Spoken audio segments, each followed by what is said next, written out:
शंकर भगवान की भोला बाबा के दर्शन करबई चारो नगरिया भोला बाबा के दर्शन करबई चारो नगरिया सावन के पावन महीना है भौजी चला ना बाबा दुआरिया है सावन के पावन महीना है भौजी चला ना बाबा दुआरिया है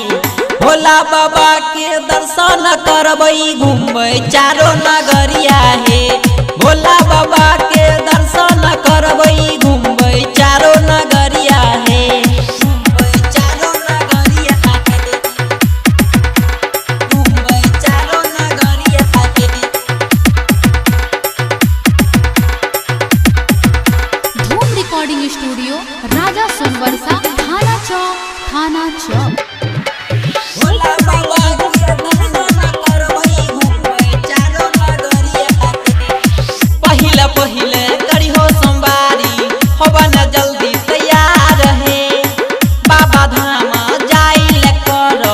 लिए छटक हकार है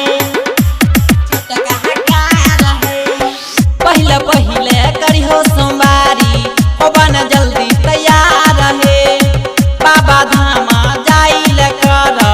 लिए छटक हकार है मौका पे चौका मारा न भौजी तबे तक रहिलतै है मौका पे चौका मारा न भौजी तबे तक रहिलतै है भोला बाबा के दर्शन करबई घूमबई चारो नगरिया है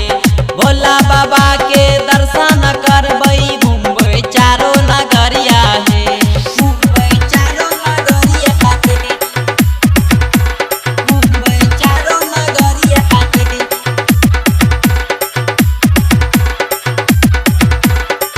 धूम रिकॉर्डिंग स्टूडियो राजा सोनवर्षा थाना चौक भोला बाबा के दर्शन करबई घूमबई चारो नगरिया नीरज निराला कहै छ गारी ढालता तहकाल है तोरा देता भोला बाबा सुंदर हलाल है सुंदर हलाल है नीरज निराला कहै छ गारी ढालता तहकाल है तोरा देता भोला बाबा सुंदर हलाल है दिल खुश भैया कमाई के दल का नामरी हाजरिया है दिल खुश भैया कमाई के दल का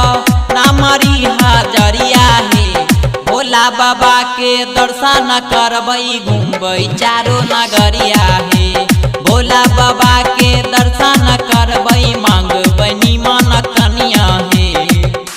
धूम रिकॉर्डिंग स्टूडियो राजा सोनवर्षा थाना चौक